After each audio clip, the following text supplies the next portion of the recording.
Yeah, it would seem almost like congratulations are in order for the BJP, for Gujarat and for Himachal Pradesh. What are the big learnings from this election, from this campaign for the BJP? And I'm going to start asking now what the plans are for Gujarat going forward. What does the BJP have in mind? What sort of development are we talking about? What sort of areas are you going to be focusing on?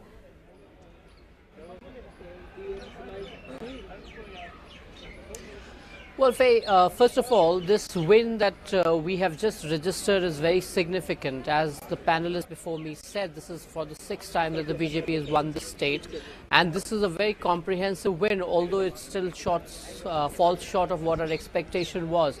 But nonetheless, we are quite grateful to the people of Gujarat for trusting us for yet another term.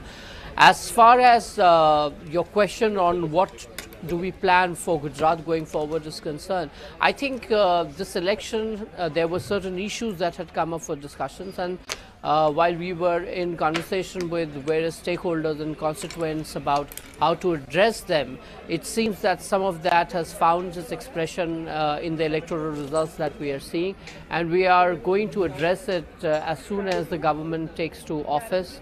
We are going to address some of the issues around the MSP and other questions that had been raised by the farming community.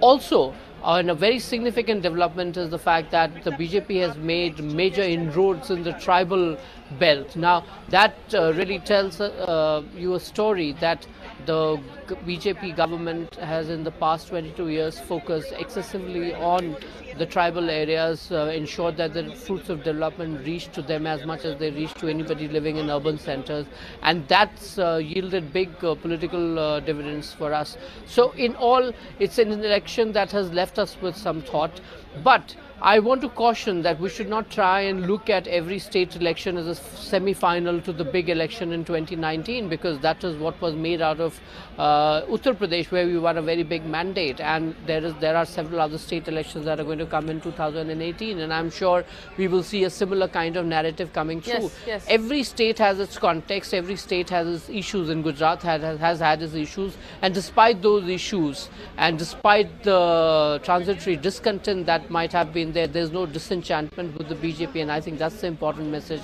that we take away from this election.